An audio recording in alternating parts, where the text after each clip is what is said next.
Joey. What's happening, bro? How's the audio?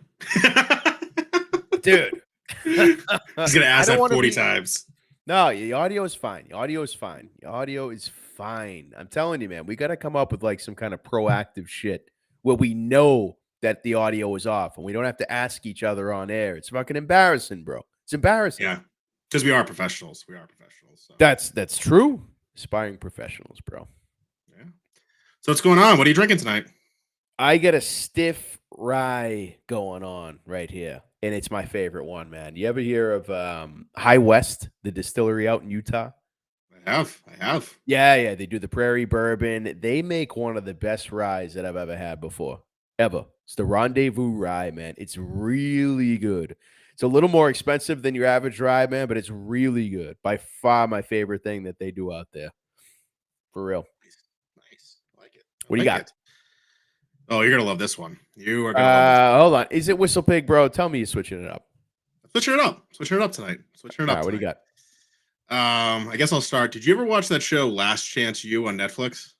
Last Chance U. No, is that JUCO recent? Football? Maybe like, I don't know, probably pre-pandemic now that I'm thinking about it. Oh, no. No idea what that is. Didn't even hear about it. Oh, man, you are not with it. Anyway, so junior community college, there was like, people last chance to make it to like a big school. So it's like people are basically morons and can't like, they fail out of fucking Alabama. But hey, hold on. I was going to guess the state. Did you just give it away? I actually don't remember where this was, but they do play schools in Alabama. It was in Texas. Was it? I don't know. I'm going to Google it while you're talking. I can't remember the school now that he did. Anyway, so the coach there is his name, Coach JB. Little, Get out of here. Really? Yeah. Little Coach Jason Brown action. And he's big into whiskey, big into cigars, and he came out with his own whiskey. And his whiskey is called Slapdick. Slapdick. Get the fuck out of here. Really? Yeah. He says it goes great with a cigar. Unfortunately, I'm inside, so I'm not smoking a cigar. But it's pretty good whiskey, man. I'm not going to lie. I had it for a little bit, and I keep looking at it. I'm like, I got to find an opportunity to open this. And tonight was that opportunity. No shit. Wow, I learned something. And also, I did Google it. It takes place East Mississippi Community College. So no, that's season 1 and 2. That's season 1 and 2. Season 3 and 4 is somewhere else. I don't know. They changed states, bro. I can't keep up with this shit, man. I can't. I really want to. I'll look this up eventually. We'll figure it out. All right. So moving on. We'll recap last week. Break down NFL Week 14. Talk about 282. Last week's card was so good. It's kind of hard to follow up. And I was looking at this card, and I'm like, it's good, but like last week was a really good fight night. It's kind of hard to follow. True, and they lost the main event as well, anytime you lose a main event on a pay-per-view, man, it's like you're struggling just to make it worthy of a PPV status, man. I think it does that. I think it does. I think the main card, it's still a good main card. But yeah, am I super excited, especially after last week's card? Don't know. But hey, look, at the end of the day, we're watching.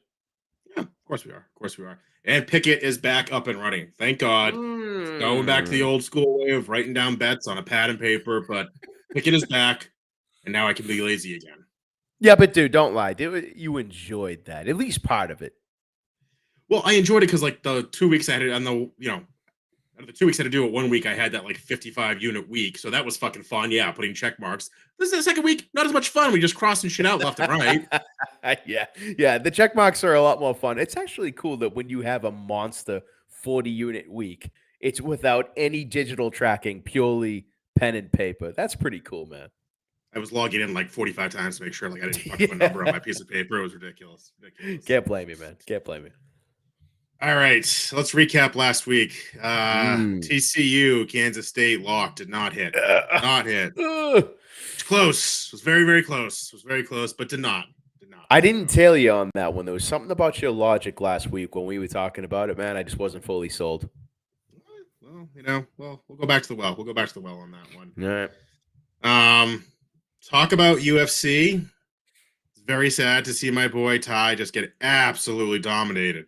I didn't like that. I didn't like watching that either, for the record. I'm not even going to give you like a told you so spiel here, which I would usually do in this situation to make you feel horrible about yourself and your decisions. But I didn't enjoy watching that. I knew it was going to happen, so okay, fine. I told you so, but I didn't enjoy that one bit. Yeah, so I owe you 2 shoeys, I think was what we said last episode. So I'll be fulfilling that bet when we're at Rough and Rowdy. So that'll be the shoey bet fulfilled. Love it, dude. What better event to do it at? The other heartbreaking thing was Ty. For some reason, I put him in every one of my parlays, and he was the one that broke the 6, 5, and 4 leg parlay that I had. So that hurt. That hurt a little extra. Dude, I will tell you. He fucked your night up, man. He really did. He did. Yeah. But your boy did cash a little bit for me because he beat your boy, Told you. Dukakis. Oh, yeah. Well, what did you have on Eric Anders? I don't know. It's a couple of units straight up or something like that. Okay. Well, he didn't make your night. My other boy, Roman DeLeeds, made our motherfucking night, all right? Well, yes. If you want to talk about Kyle Dawkins, or in your words, Kyle Dukakis. Dukakis. I have learned a thing or two about him recently. Okay. Admittedly, I've been on the Kyle hype train, not sold on Chris, and we'll talk maybe a little bit later about Chris, but I somewhat believed in Kyle. I thought he was a pretty solid all-around fighter and very dangerous with the subs. Now, as some fighters that are dangerous with subs tend to be, not the toughest guy you can throw in the octagon. I'll tell you that.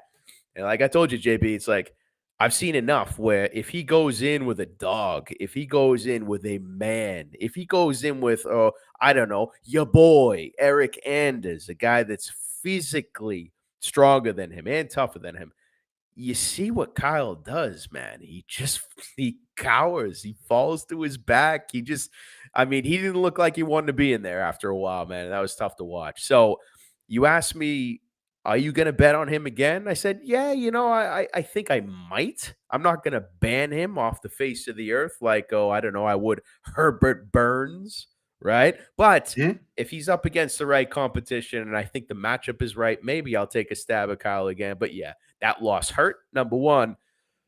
Number two, look, sometimes you put your chips on a dude and you realize he's not that guy. He's not that guy. Yeah, I think the exact quote when I was giving you a little bit of shit about it was, he's not tough. And that's the problem I have putting money on a fighter. Like, he wanted to go to the ground, and he was like, unless this guy's going to go to the ground and I can sneak him into a submission, I'm going to get my ass kicked here. Didn't want to fight, didn't want to brawl, and I can't back a guy that's going to do that. I really can't. That's a fair comment. I admittedly was surprised with kind of the lack of, what we like to say, you got to have that dog in you, bro. You got to have that dog in you.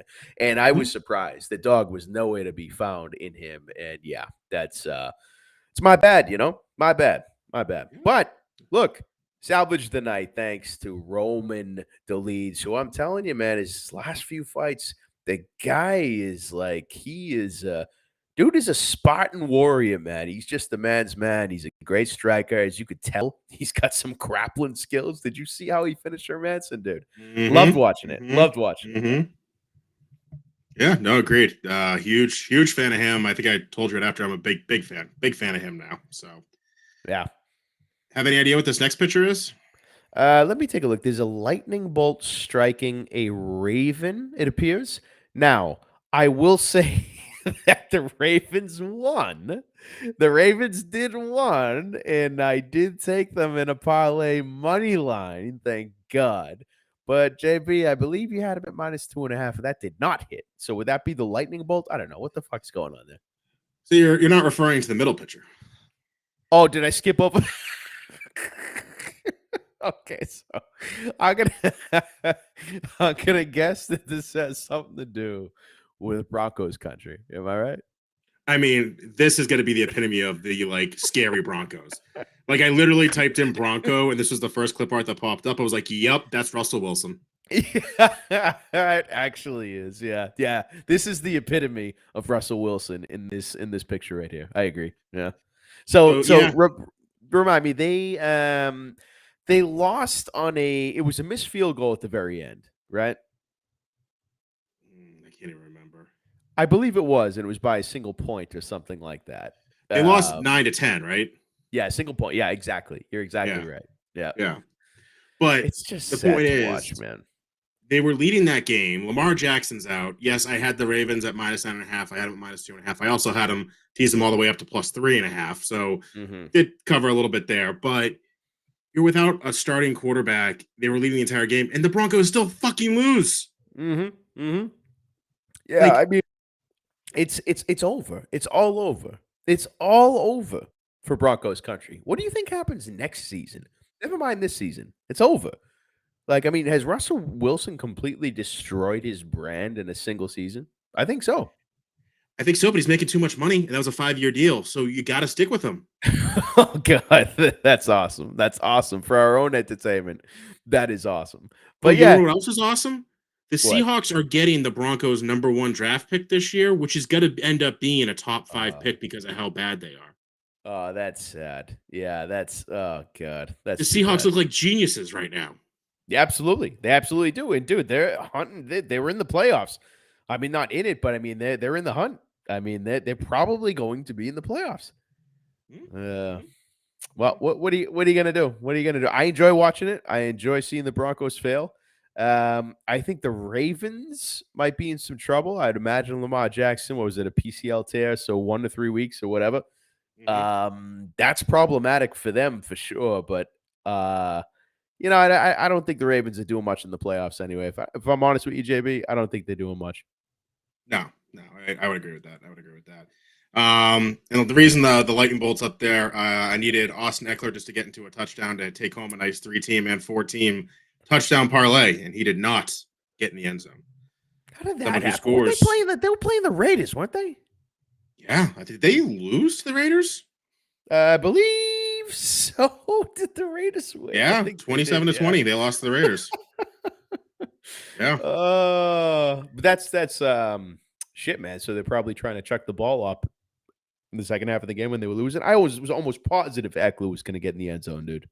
yeah. I mean, he only rushed it for 10 times, for That's 35 it. 10 yards. carries. That's it. Yeah, they let Hebert through for 47 times, so they were definitely trying to chuck the ball up, but Yeah. Well, can't hey, win them all. it's always Can't win them there's all. always next week, man. There's always next Always week. next week.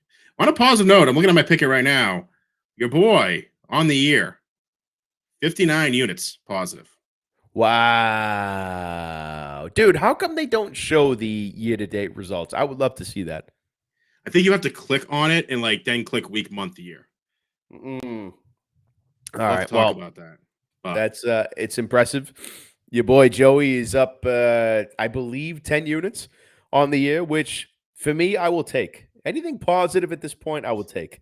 anything positive. We get out of football season positive. It's a good year. It's a good Oh year. yeah, for sure. It's been a wacky fucking season, dude. Wacky. Speaking of Oh, wacky, I yeah, didn't update not the good. standings here at the top, but another loss for both of us. I think we both knew going into this last week it was going to be a loss. So you're at 11-2. I'm at 5-8. So you are still dominating me by all sorts of imagination. But you gotta feel a little bit better, Joey, with a second loss because if it was me and you had that one loss in week 3, that would have hurt. That would have Yeah, hurt I more. agree. Yeah. I agree. There is something a little bit comforting seeing another red X on there because you're right. If we finish this thing off and there's only one X, that's going to piss me off. It's going to truly piss me off. And, I feel pretty good about my remaining picks. Bengals looking solid. Lions, they got that dog in them. Then we got the Niners. Bucks, I don't know, bro. I watched that one. Vintage Tom Brady. Vintage Dude, Tom Brady last week, yeah, bro. I get it in the fourth quarter. Yes, it was, but that's not a good football team, bro. That is not a good football team, period. First place in the division. Not, I know, that's true. Both things can be true at the same time, bro. Come on. You can't feel good about that 49ers pick in week 16 with Jimmy G out for the season.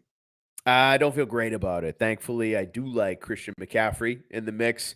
You got Debo Samuel, IU coming. They still have all kinds of talent. And let's be honest, was Jimmy G that great of a quarterback? No.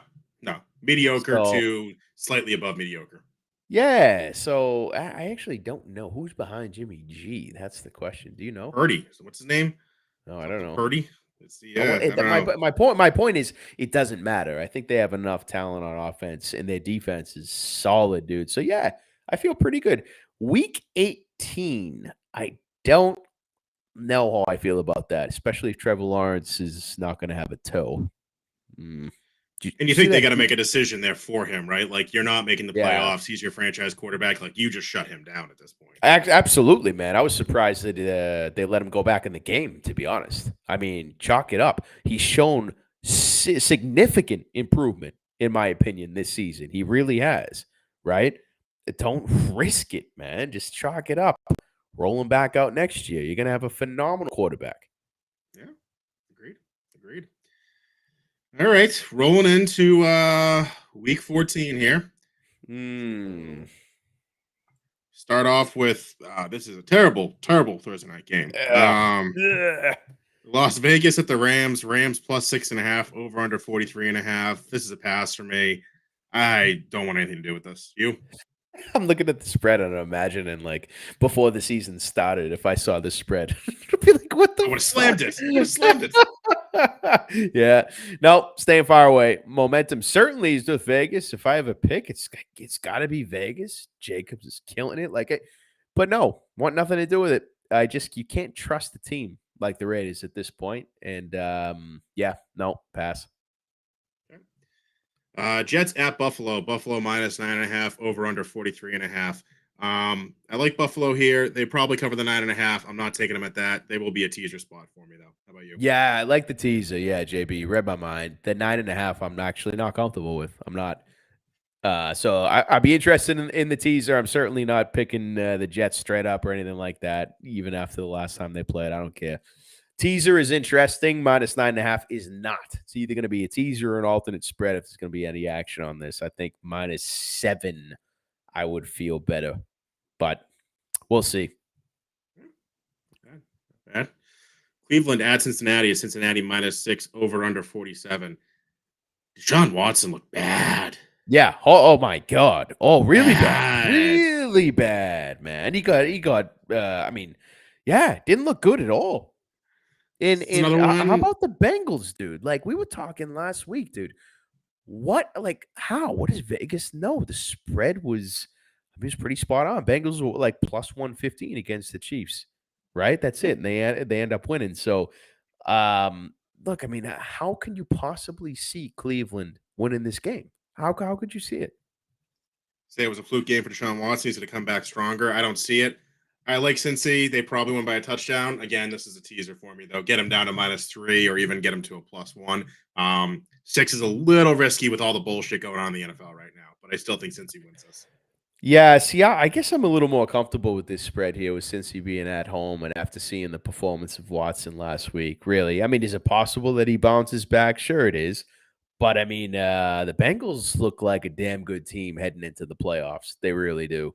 And look, Cleveland is especially after last week with their defense scoring friggin' 3 touchdowns, man. They've shown signs of life throughout the season, but the -6, I'm tempted on, man. I really am. I don't know if I'm going to do anything with it, but teaser, yep, feel more comfortable with that. But I think I'm a little bit more confident than you are, JB, with the Bengals taking this one, especially with the points. Yeah, I've been screwed too many times by a spread this year to be everything basically above 5 scares me. So that's where I'm at in my life at this Right. point. Which is why this game, the battle for Oh, here we go. Texas, Houston at Dallas. Dallas What do you minus 16 and what a do you half, do? over under 45 and a half. What Nope. do you do with this? Walking away. Walking away. Yeah, I You agree, tease this man. by 10 and they still gonna win by a fucking touchdown? No, thank you. Yeah, no, exactly. Like when you see something like this, you get a good chuckle out of it and you walk away. That's it. Minnesota at Detroit. Detroit minus 2.5, over under 52 and a half. Probably a Right? pass for me. I'm looking at the over. I think Minnesota is not good, and then I bet against Minnesota, and Minnesota looks good. The over is very tempting to me here. I think 52 and a half can happen. That's what I'm sticking with. I'm going to pass on the spread or pick them. What are you doing? My heart tells me take Detroit. Take them here. Take them minus 2.5. Take them money line. That's what my heart tells me. Because again, man, done with Minnesota this year. I'm done with them, honestly. Detroit late in the season, they still got that dog in them. They're at home. They've shown that they can put up points. Like their defense is garbage. I get it, but Minnesota's offense is nothing to write home about, man. Love Justin Jefferson, Dalvin Cook as well, but I'm sorry, like not sold on them as a team. So unfortunately, hey, I'm gonna pass. I actually don't like the over, JB, just because of I don't know my lack of confidence in Minnesota to put points up. Really, I think both defenses here are suspect. So I guess that goes to your your take on that. But man, this is gonna be a pass for me. I'm gonna be rooting for Detroit big time. For some reason, man, I'm not on the Vikings train, man. I'm not on the Minnesota train, but ultimately pass. Yep. You nailed it on why. So, one, it's going to be in a dome, and two, their defense are suspect. Is Dalvin Yeah. Cook hurt? I mean, he has been. He's still playing. Yeah. They've been giving Madison more action. He scored a touchdown, I think, last week. But Yeah. he's gonna play. He'll play. Okay. Moving on. Big NFC East showdown. Philly at the Giants. Giants plus 7, over under 45. Rivalry games scare the hell out of me. This is one of those games that you can throw the record book out. It doesn't matter who's in first, who's in last. These teams hate each other. This is probably the closest thing to the Jets Patriots in another division you'll get. That being said, I will be teasing the Philadelphia Eagles by 7 points, so I get them at a pick 'em. Other than that, I'm not touching this game. Yeah. This is another situation just like Bengals and Browns, man. I am much more comfortable with these points. The New York Giants this season, I am surprised their record is as good as it is. And you know what? Good for them. Good for them. They managed to put some games together. Saquon Barkley he's having a good season. Daniel Jones, I don't, really have much to say about his abilities, but when you go against what is a juggernaut in the Philadelphia Eagles, right? You need to be more than just like an okay team that's managed to string together some wins and a decent record.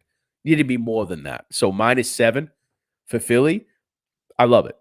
I love it. So I'm probably going to take that. I was looking at them straight up money line, but at the end of the day, the Giants are not a team in my mind this season that should be given enough respect to make me quiver at a +7 spread, to be honest. So I think Philadelphia is going to win by more than that. I'm going to take them -7. Feel very comfortable about it. I like the confidence. I like the confidence. Yeah, they're just not a good team, man. Those Giants, they're not. Jacksonville at Tennessee. Tennessee -4, over under 41. This is a pass for me. Too many injuries. Tennessee looks like dog shit some games and looks decent. I don't know what's going to happen here. So it's a pass. Dude, I love that they have a division winner in the Titans only at -4 against the Jags. I love that. It's a pass for me, man.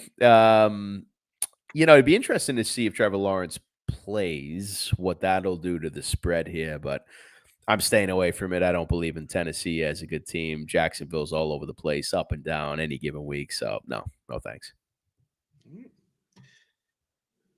Baltimore at Pittsburgh. Pittsburgh -2.5, over under 37. God damn. -2.5 for the Steelers.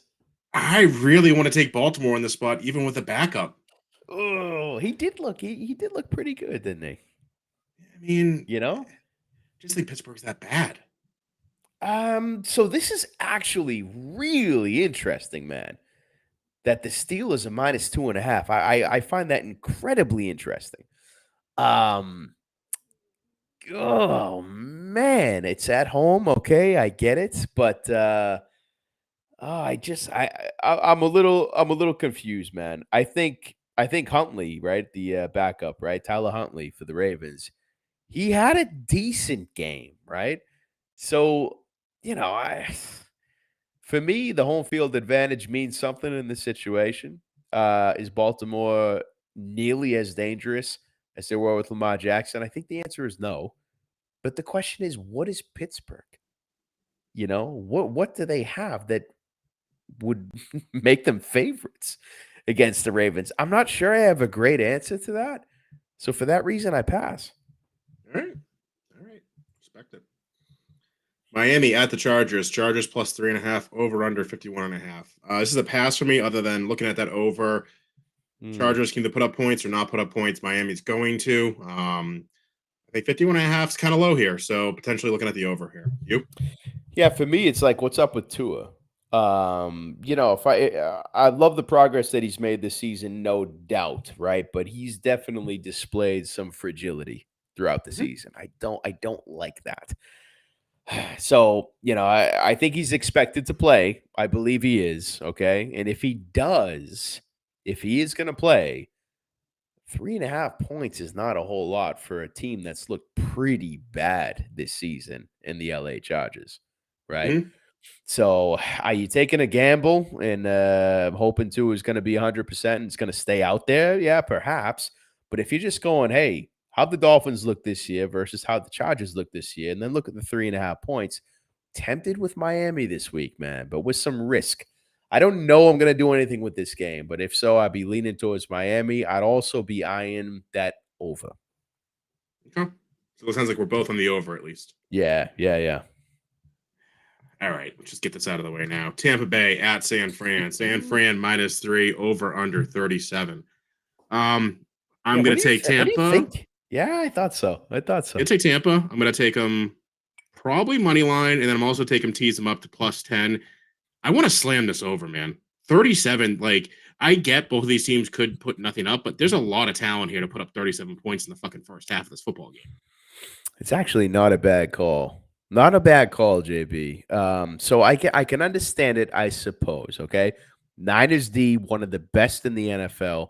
The Bucks have not. They haven't proven jack shit in their ability to put up mad points, man. They have not. So I suppose it makes sense when you have a third string quarterback in the Niners going against a good D in the Tampa Bay Bucks, right? Versus a struggling Bucks offense against one of the best Ds in the NFL. So I guess I get it, but I don't know. I can't get down on that with you, JB. I can't join you. I'm talking reason. I'm talking logic. I'm talking myself out of it. All right. My logic is this. Yes, I agree with everything you said. However, this over is so low. The San Francisco 49ers average 23.5 points a game. The Okay. Tampa Bay Buccaneers average 18.1 points a game. The sum of Mm. those numbers is 41, which is higher than 37. And therefore, I will be taking the over. Okay, but you want me to introduce the logic. San Fran's average doesn't include Jimmy. I mean, Jimmy G is putting up that average, man. And look, all right, I don't hate it. I don't hate it, JB, but I'm probably not going to follow you here. And if I were to take a stab at this, man, Jesus Christ, I think the Bucks are going to win. I think Yeah. the Bucks are going to beat the Niners here. I really do. But no, I can't take. I'm going to sit and watch. I suppose there's a chance I roll with you here, JB, and take the Bucks, but I'm not touching the over here. I just don't. I don't have that much confidence in the offenses. Yeah. Don't forget, we're going to be in Rhode Island all day on Friday, where it's like illegal to gamble there. So Oh I got a lot of God. time to convince you guys to bet. Ah, that sucks. Yeah, that sucks. All right. Carolina at Seattle. Seattle minus 4, over under 44. Again, I like Seattle here. I like Seattle the minus I 4. do. Like, Yeah. Carolina just cut Baker Mayfield. What is happening? I really like Seattle in the spot. Yeah, I do too. And I go back to a couple weeks ago when I was abroad and I took Seattle to close out a parlay at home, similar to this, against the Raiders, who at the time the Raiders were a garbage football team. And that's when Brandon Jacobs went off for 300 some bullshit yards. And I'm nervous to take the Seahawks again. I really am. But the reason I do like them here, JB, at -4 is because the talent on offense is not existent for Carolina. You do have some talent there on the Raiders offense. You do, right? I don't see it in Carolina. Carolina's D hasn't been so bad this season, right?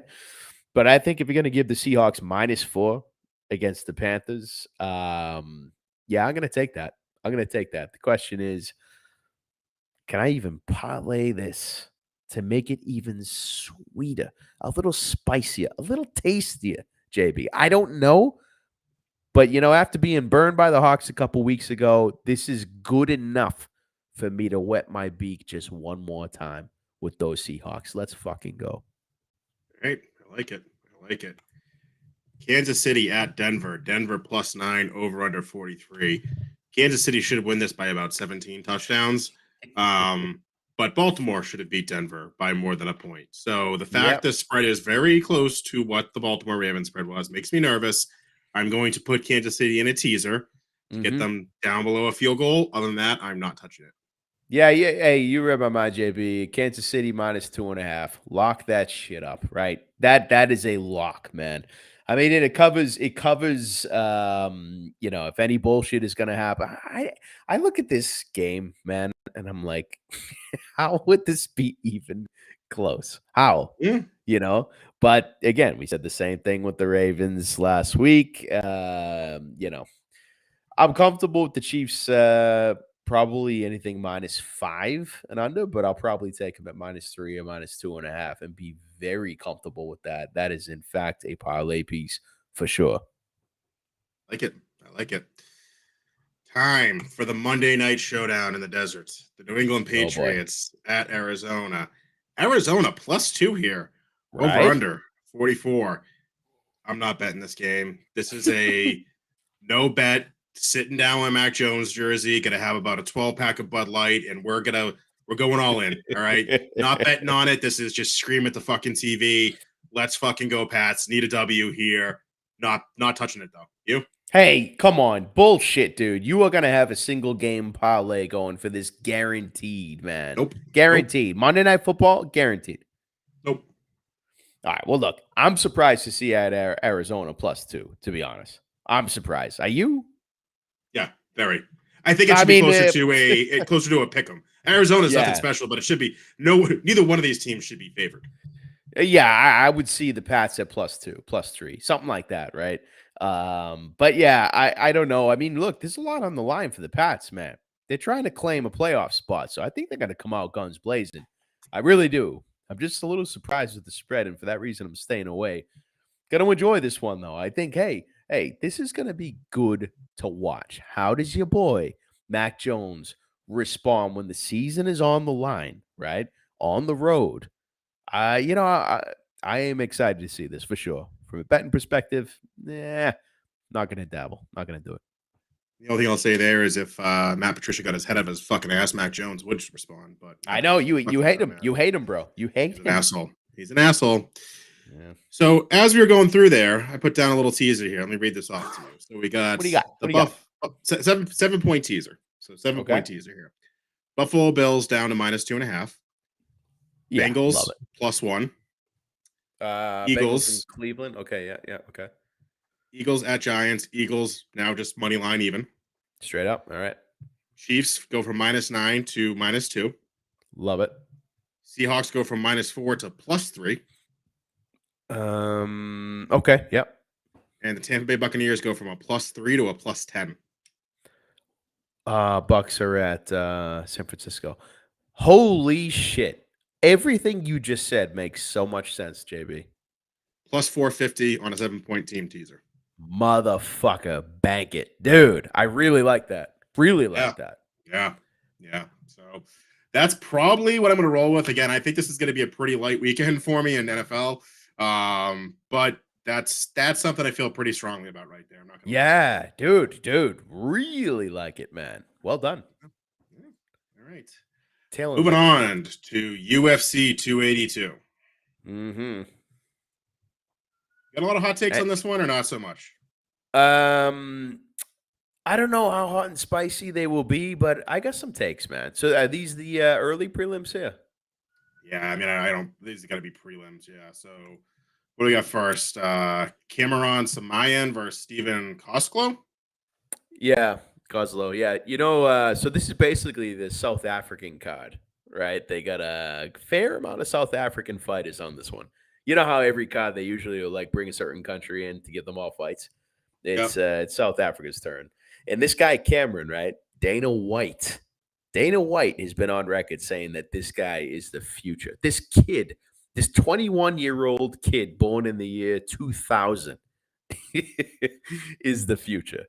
And I mean, basically, you got two guys here that have never had a real fight in the UFC, right? They're both well, actually, one is a contender guy, Cameron, and the other guy he's actually 10th planet jiu-jitsu, but he's never fought in the UFC. He's won all his fights by sub. He's 6-0, 6 by sub. So for me, this one is not going the distance. I do not believe it is going the distance. I think last time I checked that, it was like minus 250 or something. So maybe that can be parlayed with something else. My problem with this one, JB, is Cameron being the hype machine that he is, especially after Dana's comments. If you take him by KO, it's like minus 110. It's not even plus money. So for that reason, it's very difficult to get on a 21-year-old kid when you can't even get plus money for a KO. So I guess you could look the other way and say, hey, well, what's Kozlov, Mr. 6-0, 6 subs? What is he by sub? And I think last time I checked at JB, he was like plus 700, plus 800. And you know what? Do I think it'll happen? Probably not, because if Dana comes out and makes a statement like that, he probably knows what he's talking about. But if you want to get on the value side, hey, 10th Planet Jiu-Jitsu, 6-0, 6 subs, why not take that plus 700, plus 800 sprinkle? Not saying I'm going to do it. It's just a thought, man. Just a thought.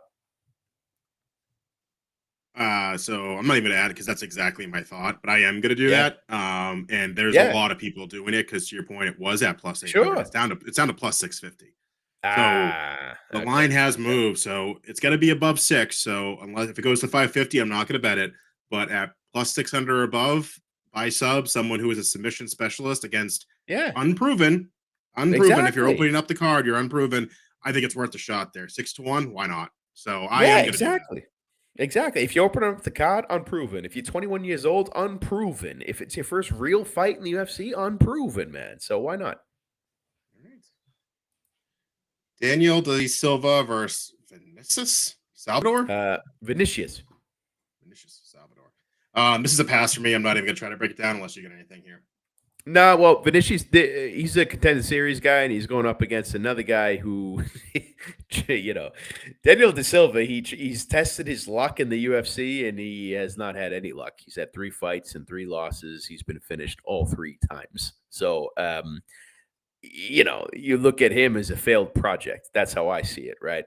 And then you have Vinicius. He's a guy who is just coming off a contender series win by finish by KO, right? If you gonna take a stab here. Why not Vinicius? I just wish there was a better price on him. I don't know how you take Daniel De Silva here. I don't, but damn it, I gotta stay away. If anything, maybe check out Vinicius by finish, but nah, I just don't have confidence either way. But I'll probably pass on this one. All right. Eric Silva versus TJ Brown. Basically a pick 'em here. Yeah. Based off my limited research here, there's 2 plays I like here. Under 1.5 is at plus 140, Okay. or the finish by submission. Either fighter is plus 140. I think they're both Hmm. submission guys. I don't see this Yeah. really getting to KO. I do see it going inside the distance. So the question is, what do I feel more confident about, under 1.5 or sub? I'm leaning towards the sub prop. I've seen too many submissions happen in that over 1.5 type situation. So that's probably where Sure. I'm leaning. Yeah, it's not bad actually. I do like the sub either fighter for plus money. I do like that a lot. But to be honest, money line is tempting here to take Eric Silva in this situation. I think he's obviously he's coming off the Contender Series with a finish, but like he's 35, right? He's not a spring chicken by any means, and he's going against TJ Brown, he's had a good handful of fights in the UFC, so much more experience. I'm kind of talking myself out of it. Maybe JB, that's not a bad take. Submission on either side for plus money. I don't know how I feel about the what was it under 1.5. Yeah. Sub on either side is tempting, JB. Maybe I dabble in that. Would you say plus 140 or something like that? Yeah, so they're both plus 140, so I'm leaning towards the sub as the better play there. Yeah, I like that. They've both lost by sub as well, 3 times for TJ Brown and once by Eric Silva. So not bad. Not bad. All right, we'll see. PD. All right. Billy Q minus 165 against Alexander the Great Ape Hernandez at plus 140.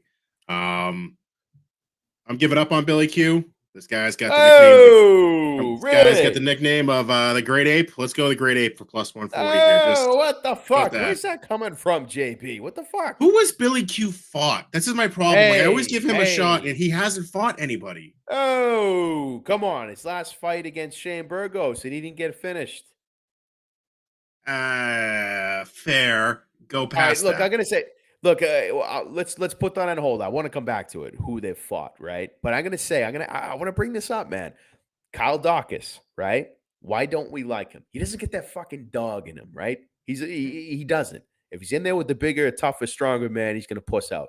Billy Q is a guy who's got that dog in him. He is going to fight for your money. I strongly feel that about Billy Q.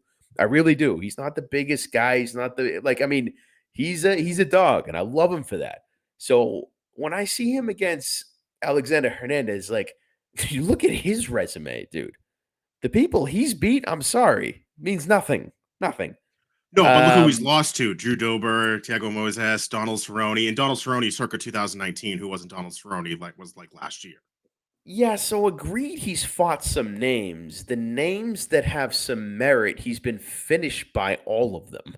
So maybe they put him in a spot because of his early career, which was win, win, win, win. In his UFC debut, he knocks out Beneil Dariush, right? So, okay, he made some early noise, but since then, any real name he's been given, he's been finished, right? Billy Q, the dude is tough, man. You're not just gonna finish him. I think Shane Burgos, man, is a name. The dude is a finisher. He's a banger. And Billy Q went all the way with him. And I just this is the situation, man. When you like a fighter, when you see that they're tough and they're gonna fight for your money, you're going to take them, especially when you go against a guy in Alexander Hernandez that just, for me, not impressed, man. Not impressed. Fair enough. Again, I don't feel that strongly about it. More like the nickname.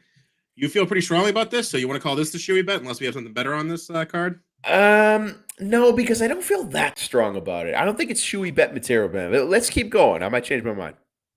That rah-rah speech, you're not even Shoey bet? Jesus Christ. No, it's not. It's not Shoey worthy. Shoey has got to be some kind of significant disagreement. That wasn't serious enough. All right, let's see if we got it here. Chris Curtis versus your boy, Joaquin Buckley, who looks awful, terrible in his last fight. Terrible in his last fight. Yeah. He got dominated, destroyed. Outclassed for sure. Chris Curtis at plus money after that showing from Buckley all day, baby. Chris Curtis all day. All right, so do you think that Buckley is regressing or is that bad of a fighter, or do you think he met a superior fighter and looked bad? Regressing. I don't think. Jesus Christ! Really? Yeah. Oh, man. All right, look. This is difficult for me. Now, I'm most definitely taking Buckley, and I'm probably taking him straight up. Last time I checked, he was minus 150, JB. And I'm going to dabble in that all day long. He is the younger fighter. He is the stronger fighter. He's got that dog in him, dude. But Chris Curtis, dude's got some hands. Dude has got some fucking hands. And I like watching him fight. I think If Buckley can get his footwork down, if he can move, because if you remember Chris Curtis, man, when he fought Jack Hermanson is such a fucking frustrating style to watch. He just dances around, kind of Adesanya like, but not nearly as nice looking. Like, and Chris Curtis couldn't touch him. He could not connect. He could not touch him, and that's why he lost in the eyes of all three judges. If Buckley can just get some footwork down and just stay elusive and just not try and stand toe to toe with Curtis, introduce some wrestling, I think he's got it, man. I think he's got it. So I'm going to take him straight up, probably money line in this situation, maybe parlay him as well. All right. Should we bet? I think this might be. Let's keep going, but Okay. this is a stronger Shoey bet than Billy Q. I'll tell you that. Okay, I like it. I almost want to do like a Shoey parlay here. Like you take Billy Q and Buckley, and I take the Great Ape versus Chris Curtis, and like, dude, there's some fun here. There's some fun. I like that. Oh yeah, I like that. A lot. Real quick, shout out to the coach JB Slapdick Whiskey. I told you, man, right? He just shared our link to the podcast on his Instagram page, so I appreciate it. No shit. All right. Making inroads. It is. Edmund Shabazian versus Dulce Lukumbalu. Go ahead. Just correct me now. Well then, no. In fairness, so it's Dulce Lungiambula. Okay, it wasn't that bad. I wasn't that bad on that one. No, not that bad. And he's another South African on the card, by the way. Okay. I'll let you go first with the only caveat that I'm a little excited about this fight where I almost don't want to bet it. I do think the line is right, but I think it's going to be an exciting fight potentially, and I'm not going to bet it. I also believe the line is right. I am so just done with Edmund Shabazian, the golden boy. Another one of those dudes who got his nickname at like 20 years old when they thought he would be the future of the UFC. And, he's lost his last 3 fights. He's been finished in 2 of them. I don't.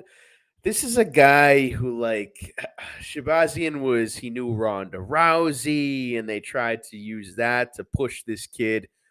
I'm sorry, man. Like, I'm not backing this guy as a fighter in the UFC, as an elite fighter in the UFC, right?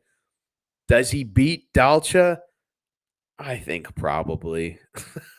I think probably, man. I really do. Now, if you look at the line, right? Dalcha's sitting there at plus 245. Dalcha's got 5 knockouts under his belt. Shabazian, he's lost a couple times by knockout. He's certainly not the toughest guy in the UFC by any means. Do you take a stab at a round 1, round 2 knockout by Dalcha? I don't know if I have that in me, man, to be honest, but I'm certainly not betting on Edmund Shabazian. The line keeps getting further and further apart in his favor, and I'm just not on board with him as a fighter, JB. So if anything, if you want to throw some crazy Dalcha dog money bet at me, I'm all ears. Again, I got nothing. Dalcha lost his last 3 fights. There's something that excites me about him. I did watch a few of his old fights. I don't know. I think this could be a very entertaining fight. Again, I think the line's correct, but I wouldn't be surprised if it's a little closer than people think it's going to be. To your point, Does Edmund win? I think yes, but I think it's a little closer. I think it's a lot closer than people think it is. So we'll see. All right. We'll see. All right. This next fight, my boy Rosenstruck going against your boy Chris Dukakis. I know I said it wrong. Okay. My boy minus 170, your boy plus 145. Dude, give me Rosenstruck all day. Parlay piece. Yeah. Look, yeah. Hey, for the record, Chris Dukakis was never my boy. Never. If anything, I saw some talent in Kyle, the younger brother, the young buck, the kid who watched all his older brother's mistakes, learned from them, capitalized on them, and then became a champion.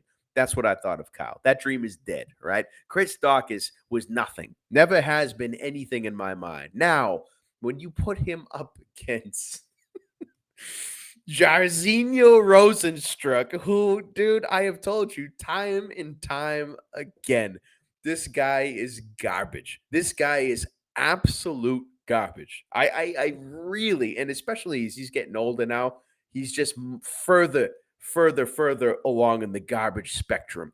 All right, he's 34 years of age. His all of his wins. I don't want to say all of them, but most of them were just outside of the UFC, or when he got into the UFC, he knocked a few older dudes out like Arlovsky and Overeem, Dos Santos, and every legit, I don't want to even say young, but actually young in their prime, semi past their prime fighter, he's lost to. Now, he's lost to some names for sure. I'll give you that, JP. I'll give you that. I think the bottom line here is I'm a little bitter from the Kyle Dawkins loss. And I look at the resume of Chris Dawkins, and I don't see anything. I don't see a single name. I don't see anything that would make me take a dog shot, even against a garbage fighter like Rosenstrick. So for this, I stay away. Probably goes the distance because they both suck. And if anything, that's what I'll take. Fight goes the distance. God knows what that's at. All right, listen. To say Rosenstrick is garbage, as you like to say, he's the number 11 heavyweight in the world. Oh, don't do that, dude. The heavyweight division. Come on, man. Come I'm on. sorry. Who's above him? Oh, I don't know. Someone named Marcin Tiberia, Stipe, Derek Lewis. Like, okay, bam. This is not going on. Fuck. Heavyweight division is like when you get like past the top 10, weak as shit, dude. Weak as shit. And Rosenstrick is in a perfect position to let some young up and coming heavyweight take his spot. I just don't think that's Dawkins. I don't know. It might be. I just don't think he has not impressed me enough. I don't know, man. Rosenstruck will win this fight, and then they'll make Rosenstruck versus Tai Tuivasa as the next fight. I would love that, man. And I would bet big on Ty because he actually throws punches. He actually shows aggression. He actually gets after it in the octagon. Rosenstruck is one of the most frustrating people to watch. He really is, man, because he's got so much power. He just does not choose to use it. So, yeah, get me away from this fight, man. Call my boy Rosenstruck and tell him how much shit you're talking about him here. Oh, man. I would not want to fight him for the record, but I just my money is never going to go on him, man. Never. All right. Jay Perrin versus Raul Rosas Jr. I'm probably going to stay away for this fight because what I want to do is bet Jay Perrin because we saw him live at CES. We did, I think man. he's legit. He's a good fighter. This Raul Rosas Jr. is Dana White's little fucking brainchild who he wants to be the next Paddy Pimblett, the next Conor McGregor, and sell all these tickets. I think this is a little bit of a gimme fight. My only thing is Jay's been around for a little bit. He's been the CES circuit. He has more fights, but supposedly this Raul Rosas guy is unstoppable. His fucking head looks like a Stonehenge mountain. So it's going to be a pass for me with the caveat I am going to be rooting for Jay in this fight. Yeah, here's my dude. You know me, man. We love the CES, right? We are supporting fighters 9 out of 10 times when they fight in the UFC. I think the story with Perrin is unfortunate in the sense where he got on the Contender Series in 2019. He lost, right? Then he went to Cage Titans for a fight. He went back to CES for a fight, and then he got back in the UFC, and he lost both of his fights back in the UFC, both by decision. So, momentum is certainly not in his favor. He's getting another fight in the UFC, right? But I think that this is clearly a setup fight for Raul Rosas Jr. to win. I really do. And all the hype that they're putting around this kid, I'd expect nothing less, right? I'd expect nothing less for his first fight in the UFC to be against another guy in the UFC who probably doesn't belong, right? And I think at minus 230, that's not a bad price. That's not a bad price. If this kid is who everybody thinks he is. And I watched his last fight in the Contender Series. I mean, he's pretty damn good. He's pretty damn good. So I think he wins straight up. I'm based on what I've seen. I'm pretty confident in it. I'm not going to get cute with by finish, by sub. I'm not going to get cute with anything, man, because I think at minus 230, that is potential parlay material. Because based on Jay Perrin's resume, man, I'm not confident that he belongs in the UFC. So I think it's a good, let's say, easy introduction for Raul Rosas Jr., man. I do. All right. Unfortunate. I think you're probably right, but I'm rooting the other way. Not betting it, I but I'm can't rooting blame the you. other Can't way. blame you. Can't blame you. Let's get in the main card here. We're actually going pretty long for what's supposed to be a pretty quick week. Yeah, it's true. That's true. Bryce Mitchell plus 115 against Ilya Topuria at minus 135. I'm on Ilya here. Like, he's one of my favorite fighters. I'm out on him. I think minus 135 is right. So that's my pick. Dude, this for me, man. I don't. Do I even say? Yeah, for me, this is the fight I am looking forward to most on the main card. Most out of all of them. I love Ilya Taporia. I love Bryce Mitchell. Both different styles, man. Different styles. I think Ilya is just well rounded, man. Across the board at minus 135. The price is right for me, JB, as well. So I'm going to take him here. Definitely going to take him here. I love Bryce Mitchell, and I think it's going to be great to see how does he respond to a fighter like Ilya. He's certainly never seen one before. Edson Barboza is not as well rounded as Ilya Taporia. No way. So it's going to be a great fight, man. We're going to take Ilya with you. I love the price straight up, so I'll probably get in on that money line. I like it. I like it. Darren Till plus 155 against Duplessis minus 180. Saw the line, and I said I want to take Darren Till. Me too. It's like, but that last fight was so hard to watch. Till's last fight? Yeah.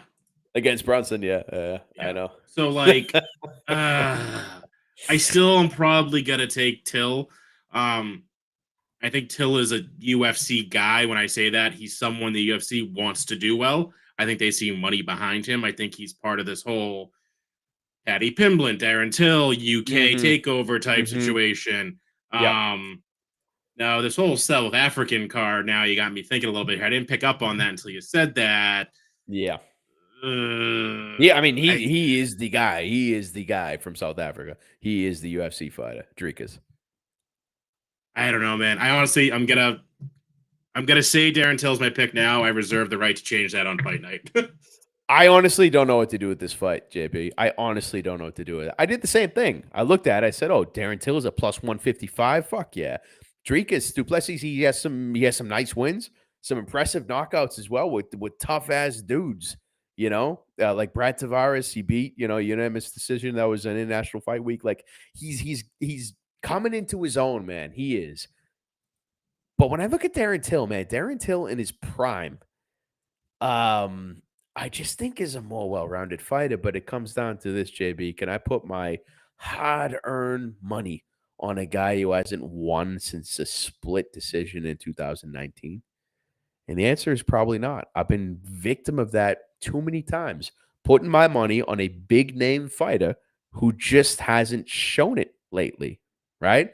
Momentum is with Dricus. The South African card is with Dricus. I just don't know what I'm going to do with this fight, man. I honestly don't know.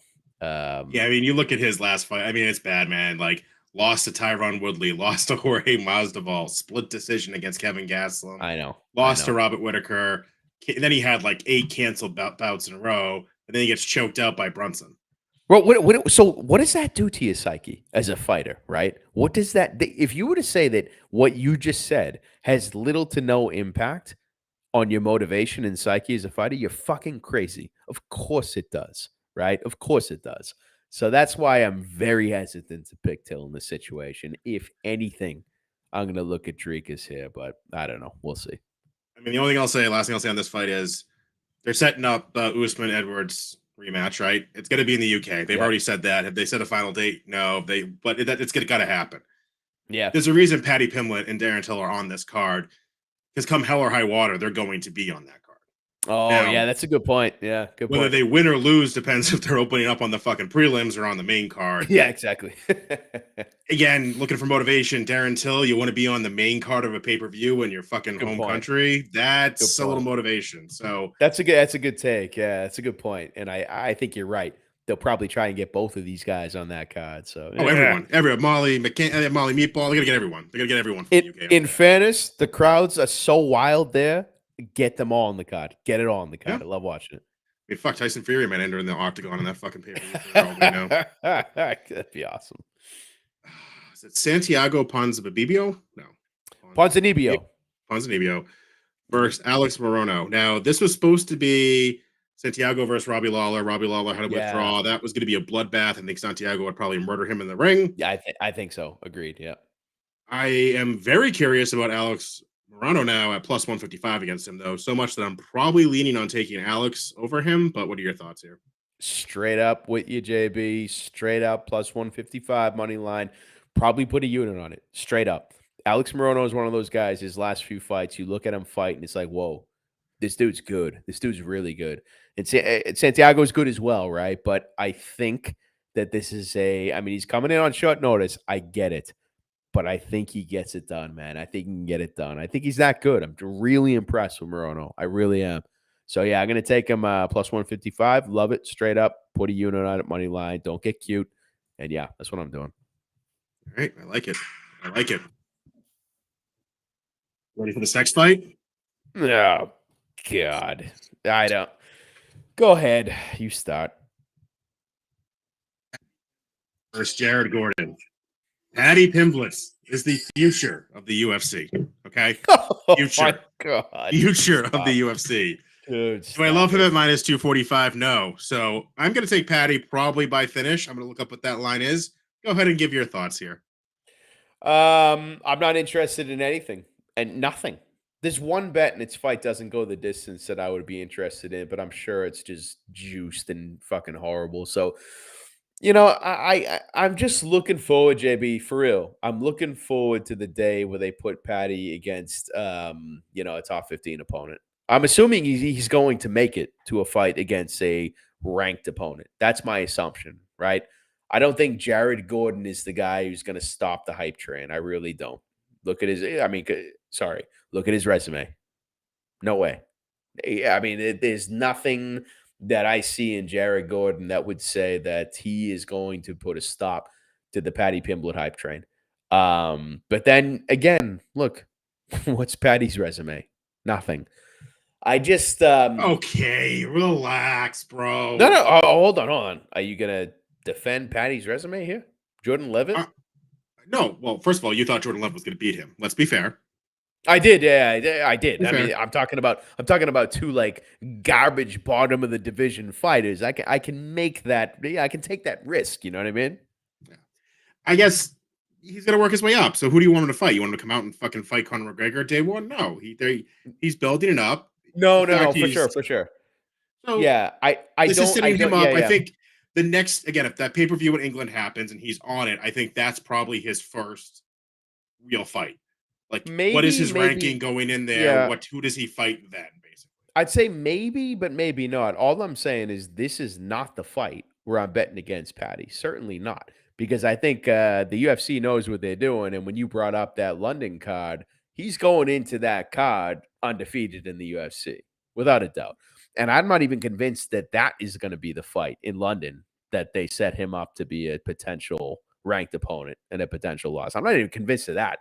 So what I'm saying is I'm staying away from this. I want nothing to do with it because I don't think this is the fight that Paddy Pimblett is truly tested and loses. I don't. Yep.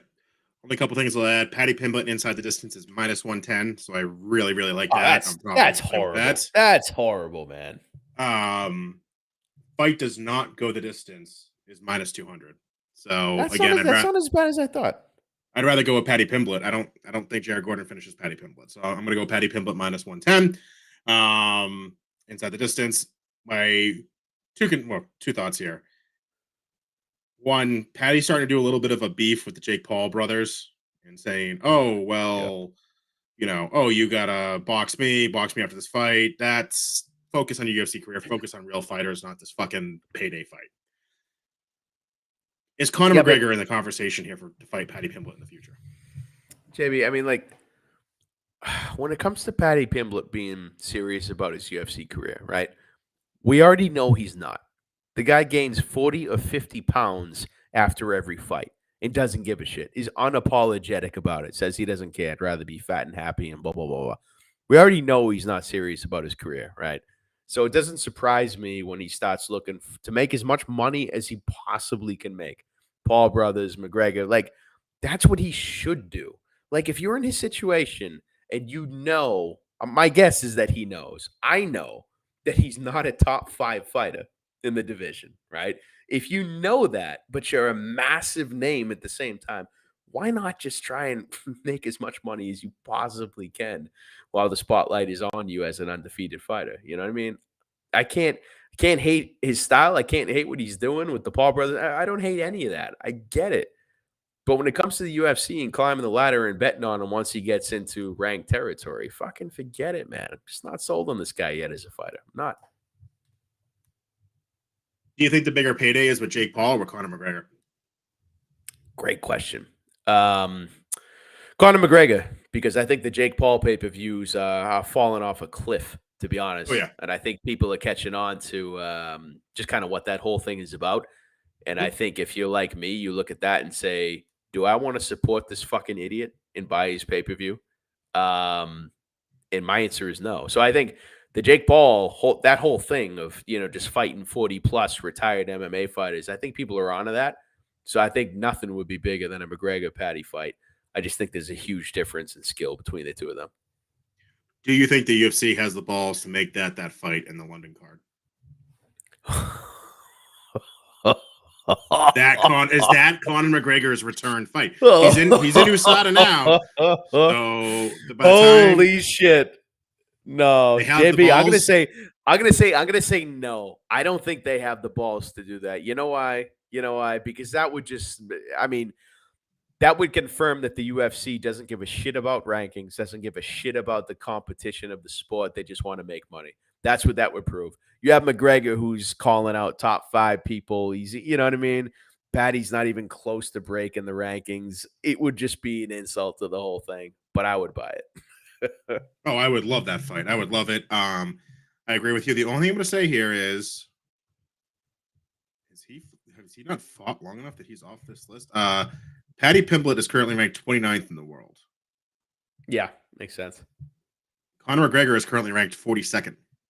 Now, in 42nd, well, yeah, look, I'm surprised he's still even on the roster. In the lightweight division? Yeah. I mean, yeah. I don't know. So just saying, maybe Conor's going to earn his spot back. Maybe he's going to beat Paddy Pimblett, get into the top 20s again. Yeah, I don't know, man. I don't know. All right. Jan plus 235 versus Ankalaev minus 280. I'm leaning towards Jan here at plus 235. Really? Jan used to be the champ. He was the champ. I know. But who's your boy beating? Ankalaev. Oh, Ankalaev is so when I look at Magomed Ankalaev, like even back in the day, dude, I remember watching him fight. He is a guy that is just steamrolled over everybody that he's fought. And I've looked at him and just been like, oh, dude, how long until this guy's a champ? How long until this guy's a champ? Really? Seriously, I've been like that. Like, I know you, like, Jan was the champ. I get it. Skill-wise, I think Magomed is the better fighter. I do. Can Jan catch him? Of course he can. But no, man. Look, I'm staying true to my roots. When I see a fighter coming up like I did with Magomed Ankalaev and is just destroying people, and I say, dude, this guy's going to be a champ. He's going to be a problem someday. And then when I see him in these situations on main event pay-per-views, I stay true to my roots, bro. Ankalaev is going to win this fight. He's going to win this fight, man. I think Jan's time has probably come to an end. I like Jan a lot. There's a lot to like about Jan. But I think his time has come to an end. That's just what I think, man. Ankalaev, I'm taking him here. I'm probably going to parlay him with something. I just don't know what. Minus 280 is a little steep for money line. So I just don't know what the parlay is going to be, but Ankalaev's going to be on it. Yeah, that Teixeira fight was so good, and that's the only reason he's not the champ. Yeah. Like, that was such a good fight. Yeah, it was. And he did beat Izzy. Yeah. That wasn't that long ago. That was in 2021. Yeah, So but I just mean, saying, if we're comparing Izzy to Magomed Ankalaev, those are just like opposite fighters, man. When Izzy moves up a weight class and tries to beat Izzy, Jan takes him down and holds him down. And that's what he did to win the fight. Ankalaev is a totally different fighter, man. So I don't want to pick apart Jan's resume because he's a very likable guy. He's proven he's beaten good dudes as well. He has, man. I'm not hating on Jan at all. But I think at 39 years old, his time is over. He got going too late in his career. And when you got a guy like Magomed Ankalaev coming up, he's a Dagestanian warrior, bro. This guy is a train. And I think he's rolling through. Yeah, man, I do. I'm not confident enough to call it a shoey bet. We are on opposite sides here. I will put a little bit of money on Jan just because he's plus 235. Goes back to my theory. That has failed multiple times. Charles Oliveira. If you're the former champ and you're getting money, I got to bet see you lose one more time before I say, okay, maybe I should take this. So, yeah, I'm going to go with Jan, see what happens. Fair enough. All right. That's it. That's it. That's the card here. What else we got? Anything else? It's gonna be a good card, man. Oh, what do we have for college football, man? So we got nothing this weekend. So this is the Army-Navy game this weekend. So that's the only game on. I don't bet in the Army-Navy game. I don't know anyone that really bets in the Army-Navy game. But I started looking at college bowls. Started looking at some stuff. And I like this New Year's Eve little over parlay teaser I got cooking here. So Kansas State and Alabama, 54.5 point over. Okay. TCU, Michigan, over 59. Ohio State versus Georgia, 61.5. These are all played on New Year's Eve. It's a noon, 4, and 8 o'clock game. So basically, sit down at noon. You got these 3 games back to back to back on New Year's. Nice. My wife is very excited about this. I can bet she is, man. Again, the TCU, Michigan, Ohio State, Georgia. That's for the college football playoffs. That's going to be a high-scoring game, I think. They're both fighting for the shot at the national championship. Kansas State, Alabama. Kansas State won the Big 12. Alabama thinks they should be in the college football playoffs. They're going to play pissed off. I think the overs are set correctly. So if you parlay these 3, it's plus 595. I like that, man. Then I got the teasers. Then you tease them a little bit. A 6-point teaser. Take it down to plus 160. A 7-point teaser. Take it plus 130. Sure. A 10-point teaser at minus 120, but that looks damn close to a lock as a lock could be. Yeah, that's it. Yeah, for sure. I think the 6-point teaser is jumping out of me right now, JB. So nothing locked in yet, but starting to fuck around with the bowl games, and this jumped out at me. So we'll probably break down bowl games a little bit more, I think, next week or the week after. Yeah, like it, man. All right, rough and rowdy. Yes, 2 days, sir. Right? Next Friday. That's so what's the decision? Awesome, dude. We going to Capitol Grill before? Is that what we're doing? Yeah, absolutely. We're gonna set up shop at the Capitol Grill, man. Get a nice steak, seafood tower dinner in, and then mosey on over to Rough and Rowdy. I couldn't think of a better contrast, man. It's gonna be awesome. Yeah, it's gonna be amazing. If you're at Rough and Rowdy, look for us. We'll be in our Boston Brews Bets gear. You'll be very hard to fucking miss us. Very hard to miss us. Combat FC, local MMA events, February 10th. Far away, but we're going. And then again, sports books. Who knows? Try to get there. Fucking life gets busy, but we'll make there. We'll make it there eventually. We'll get there, man. Any final thoughts? Any final thoughts from you before we end this episode? Oh man, I'm feeling good, man. We got the NFL playoffs coming up. UFC pay-per-view coming up this weekend. Rough and Rowdy this weekend, dude. I'm feeling damn good about everything. And you know what? Seeing that we're both positive on the year, I say we end strong, JP. I say we finish strong. Stay positive. You know what I mean? Couldn't agree more. Stay positive. And all I'll say is that New Year's Eve, that might be like a max unit play for me. Because if I'm still very positive by that point. Yeah, for sure. Let's try to get a little positivity going into the new year. Let's try to get a little positivity going into 2023 and see what happens. It's a very unique New Year's resolution, man, but I love it. It is. All right, man. I will see you Friday night, and we'll talk next week. All right, brother. Be good. All right. Stay positive. Later.